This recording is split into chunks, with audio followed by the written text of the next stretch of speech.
Hi guys, I'm glad that you could join me again. Are you ready to start reading in chapter 11 some more? Last time we started chapter 11, which is called the Dueling Club, and Harry got out of the hospital wing and looked for Ron and Hermione, but they weren't there. And then he found them in the girls' bathroom again, working on the polyjuice potion. But they needed a few more ingredients. So they had to break into Snape's private stores of ingredients while there was a distraction and steal some of the last things. And actually, Hermione was the one who decided to do the stealing in case they did get caught. So now we're going to see what happens next. A duel, remember, is where people would fight each other, like in an official sort of way, like with swords or something like that, like fencing. You could look that up if you'd like to. We are in the middle of page 188, and we're going to go ahead and get started. A week later, Harry, Ron, and Hermione were walking across the entrance hall when they saw a small knot of people gathered around the notice board, reading a piece of parchment that had just been pinned up. Seamus Finnegan and Dean Thomas beckoned them over, looking excited. "They're starting a dueling club," said Seamus. "First meetings tonight. I wouldn't mind dueling lessons. They might come in handy one of these days." "What, you reckon Slytherin's monster can duel?" said Ron, but he too read the sign with interest. "Could be useful," he said to Harry and Hermione as they went into dinner. "Shall we go?" Harry and Hermione were all for it, so at 8 o'clock that evening they hurried back to the great hall. The long dining tables had vanished, and a gold stage had appeared along one wall, lit by thousands of candles floating overhead. Oh, I miss my floating candles in my classroom. And I didn't turn them off, so they're still turning on every day. Oh dear. I wonder if I could get some here. Probably wouldn't be too hard.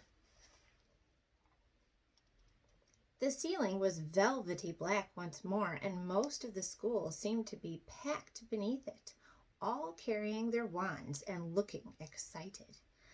"I wonder who will be teaching us," said Hermione as they edged into the chattering crowd. "Someone told me Flitwick was a dueling champion when he was young. Maybe it'll be him." "As long as it's not..."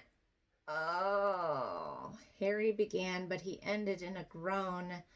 Gilderoy Lockhart was walking onto the stage, resplendent in robes of deep plum, and accompanied by none other than Snape, wearing his usual black. Oh dear, so it's the two people that Harry really does not want to see having this dueling club. Do you think he'll keep going? I don't know. Lockhart waved an arm for silence and called, "Gather round, gather round. Can everyone see me? Can you all hear me? Excellent. Now, Professor Dumbledore has granted me permission to start this little dueling club to train you all in case you ever need to defend yourselves, as I myself has done on countless occasions. For full details, see my published works.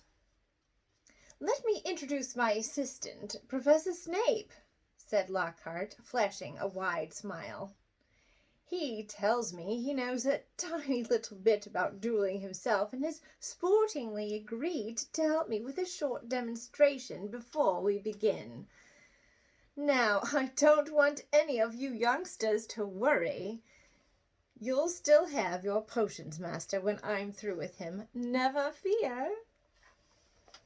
Wouldn't it be good if they finished each other off?" Ron muttered in Harry's ear. Snape's upper lip was curling. Harry wondered why Lockhart was still smiling. We're at the top of page 190. If Snape had been looking at him like that, he'd have been running as fast as he could in the opposite direction. Lockhart seems to be pretty oblivious whenever people don't like him or when people are frustrated with him. He just keeps on smiling. There's no idea. As you see, we are holding our wands in the accepted combative position, Lockhart told the silent crowd. On the count of 3, we will cast our first spells. Neither of us will be aiming to kill, of course. I wouldn't bet on that, Harry muttered, watching Snape baring his teeth. 1, 2, 3. Both of them swung their wands above their heads and pointed them at their opponent. I like this. Whoosh.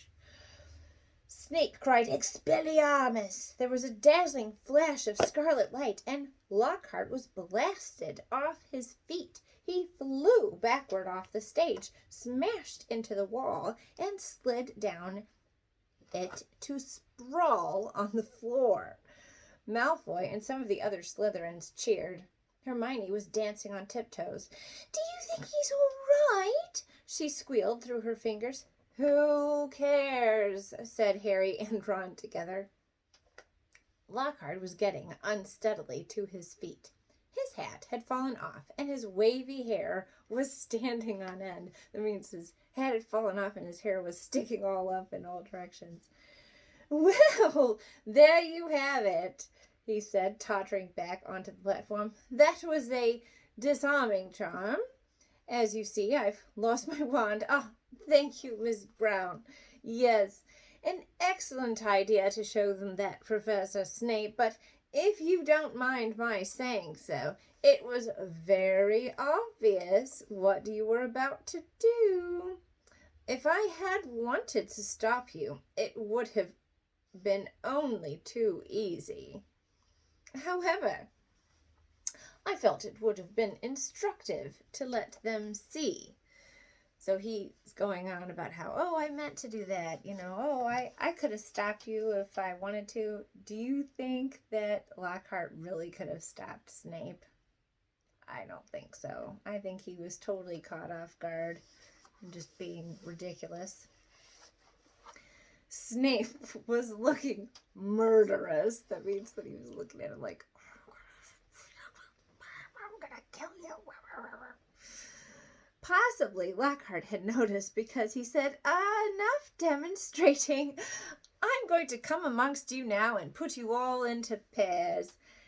Professor Snape, if you'd like to help me. Who do you think Harry is going to get paired up with?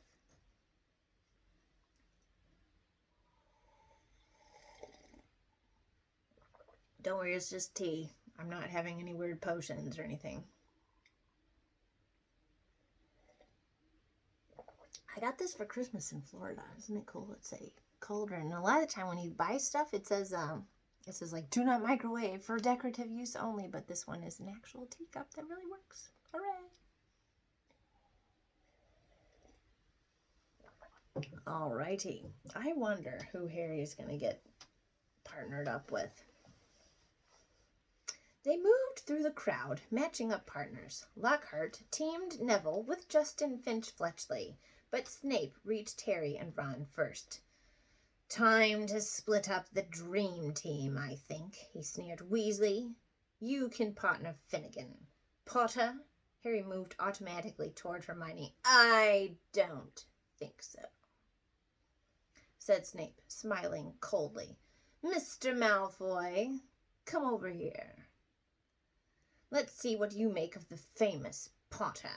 And you, Miss Granger, you can partner Miss Bulstrode. Malfoy strutted over, smirking. Behind him walked a Slytherin girl who reminded Harry of a picture he'd seen in Holidays with Hags. She was large and square, and her heavy jaw jutted aggressively. So she looks like a football player, only she's a girl. Hermione gave her a weak smile that she did not return. Face your partners, called Lockhart, back on the platform, and bow. Harry and Malfoy barely inclined their heads, not taking their eyes off each other. Wands at the ready? shouted Lockhart. "When I count to 3, cast your charms to disarm your opponents. Only to disarm them. We don't want any accidents. 1, 2, 3. What's going to happen? Now we're on page 192. Harry swung his wand high, but Malfoy had already started on 2. Of course, Malfoy is cheating. Of course, surprise. His spell hit Harry so hard, he felt as though he'd been hit over the head with a saucepan. He stumbled, but everything still seemed to be working. And wasting no more time, Harry pointed his wand straight at Malfoy and shouted, "Rictum Sempra!" A jet of silver light hit Malfoy in the stomach, and he doubled over, wheezing. "I said disarm only!" Lockhart shouted in alarm over the heads of the battling crowd as Malfoy sank to his knees. Harry had hit him with a tickling charm, and he could barely move for laughing. Harry hung back, with a vague feeling it would be unsporting to bewitch Malfoy when he was on the floor, but this was a mistake, because he said if it was unsporting, it means that it wouldn't be fair. But do you think Malfoy's going to worry about being fair? Probably not. This was a mistake. Gasping for breath, Malfoy pointed his wand at Harry's knees and choked, "Tarantallegra!" And the next second, Harry's legs began to jerk around out of his control in a kind of quick step. "Stop! Stop!" screamed Lockhart, but Snape took charge. "Finite incantatem!" he shouted. Harry's feet stopped dancing. Malfoy stopped laughing, and they were able to look up. A haze of greenish smoke was hovering over the scene. Both Neville and Justin were lying on the floor, panting.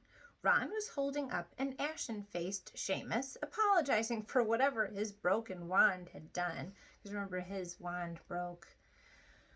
When did it break? It was broken, I think, by the Whomping Willow? Is that what happened? I can't remember because I get the movie mixed up with the book.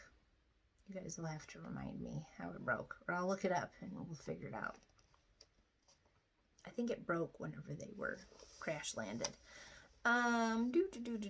What Ron was holding up an ashen blah blah blah, apologizing for his broken wand, but Hermione and Millicent Bulstrode were still moving. Millicent had Hermione in a headlock, and Hermione was whimpering in pain. Both their wands lay forgotten on the floor. So Millicent just skipped the whole do a magic duel thing and went straight to wrestling. So there you go. Harry leapt forward and pulled Millicent off. It was difficult. She was a lot bigger than he was. "Dear, dear," said Lockhart, skittering through the crowd, looking at the aftermath of the duels. "Up you go, Macmillan. Careful there, Miss Fawcett. Pinch it hard. It'll stop bleeding in a second. Boot?" "I think I'd better teach you how to block unfriendly spells," said Lockhart, standing flustered in the midst of the hall. He glanced at Snape, whose black eyes glinted, and looked quickly away. "Let's have a volunteer pair." So he was going to ask Snape to help him out, but he decided, that's probably not a good idea. "Longbottom and Finch Fletchley, how about a bad idea, Professor Lockhart?" said Snape, gliding over like a large, malevolent bat. "Longbottom causes devastation with the simplest spells. We'll be sending what's left of Finch Fletchley up to the hospital wing in a matchbox." Neville's round, pink face went pinker. "How about Malfoy and Potter?" said Snape with a twisted smile. Oops, that's my diabetes thing going off. Look, it's just like we're in school. It's like really being in Miss Stark's class. "Excellent idea," said Lockhart, gesturing Harry and Malfoy into the middle of the hall as the crowd backed away to give them room. Now, Harry, said Lockhart, when Draco points his wand at you, do this. He raised his own wand, attempted a complicated sort of wiggling action, and then dropped it. Snape smirked as Lockhart quickly picked it up, saying, "Whoops! My wand's a little overexcited." Snape moved closer to Malfoy, bent down, and whispered something in his ear. Malfoy smirked, too. Harry looked up nervously at Lockhart and said, Professor, could you show me that blocking thing again? Scared, muttered Malfoy, so that Lockhart couldn't hear him. You wish, said Harry, out of the corner of his mouth. Lockhart cuffed Harry merrily on the shoulder. Just do what I did, Harry. What, drop my wand? But Lockhart wasn't listening. 3, 2, 1, go, he shouted. Malfoy raised his wand quickly and bellowed, Serpensortia! The end of his wand exploded. Harry watched, aghast, as a long black snake shot out of it, fell heavily onto the floor between them, and raised itself ready to strike. There were screams as the crowd backed swiftly away, clearing the floor. No, it's a snake. What are we going to do?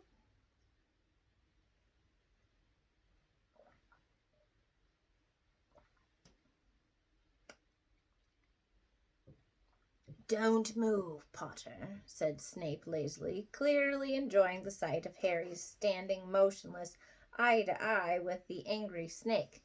I'll get rid of it. Allow me, shouted Lockhart. He brandished his wand at the snake, and there was a loud bang. The snake, instead of vanishing, flew 10 feet into the air and fell back to the floor with a loud smack. Enraged, hissing furiously, it slithered straight toward Justin Finch Fletchley and raised itself again, fangs exposed, poised to strike. Harry wasn't sure what made him do it. He wasn't even aware of deciding to do it. All he knew was that his legs were carrying him forward as though he was on casters, and that he had shouted stupidly at the snake, "Leave him alone!" And miraculously, inexplicably, the snake slumped to the floor, docile as a thick black garden hose, its eyes now on Harry. Harry felt the fear drain out of him. He knew the snake wouldn't attack anyone now, though how he knew it, he couldn't have explained. He looked up at Justin, grinning, expecting to see Justin looking relieved, or puzzled, or even grateful, but certainly not angry and scared.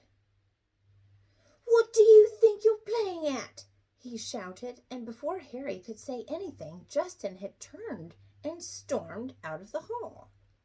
Snape stepped forward, waving his wand, and the snake vanished in a small puff of black smoke. Snape, too, was looking at Harry in an unexpected way. It was a shrewd and calculating look, and Harry didn't like it. He was also dimly aware of an ominous muttering all around the walls. Then he felt a tugging on the back of his robes. "Come on," said Ron's voice in his ear. "Move, come on." Ron steering him out of the hall, Hermione hurrying alongside them.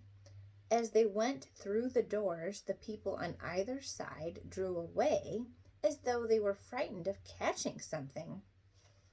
Harry didn't have a clue what was going on, and neither Ron nor Hermione explained anything until they had dragged him all the way up to the empty Gryffindor common room.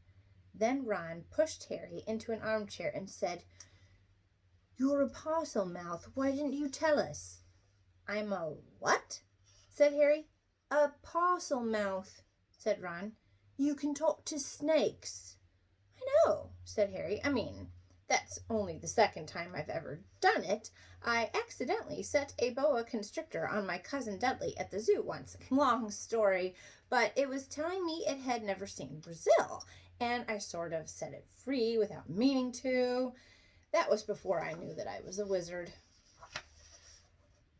A boa constrictor told you that it had never seen Brazil? Ron repeated faintly. So, said Harry, I bet loads of people here can do it. Oh, no, they can't, said Ron. It's not a very common gift, Harry. This is bad. What's bad? Said Harry, starting to feel quite angry. What is wrong with everyone? Listen, if I hadn't told that snake not to attack Justin, oh, is that what you said to it? What do you mean? You were there. You heard me. I heard you speaking parcel tongue, said Ron. Snake language. You could have been saying anything. No wonder Justin panicked. You sounded like you were egging the snake on or something. It was creepy, you know. Harry gaped at him. I spoke a different language? But I didn't realize. How can I speak a language without knowing I can speak it? Ron shook his head. Both he and Hermione were looking as though someone had died. Harry couldn't see what was so terrible. Do you want to tell me what's wrong with stopping a massive snake biting Justin's head off? He said. What does it matter how I did it as long as Justin doesn't have to join the headless hunt? It matters, said Hermione, speaking at last in a hushed voice, because being able to talk to snakes was what Salazar Slytherin was famous for. That's why the symbol of Slytherin House is a serpent. Harry's mouth fell open. Exactly, said Ron. And now the whole school is going to think you're his great-great-great-great-grandson or something. But I'm not, said Harry, with a panic he couldn't quite explain. You'll find that hard to prove, said Hermione. He lived about 1,000 years ago. For all we know, you could be. Oh, no. We're going to have to stop reading for right now. But the dueling club did not go very well for Harry. So that was weird that he talked to that snake, which means that he is a parcel mouth. That's what that word means in this book. And there's a lot of different gifts that wizards have, right? But this one doesn't end up being that good because it's going to make everybody think. What? What is everybody going to think? That he is somehow related to Salazar Slytherin. And maybe that he is the one that has something to do with the Chamber of Secrets. Oh, man. Well, at least he's got his good friends Ron and Hermione to help him. So, well, thank you so much for reading with me. And I'll see you next time. All right. Have a good day.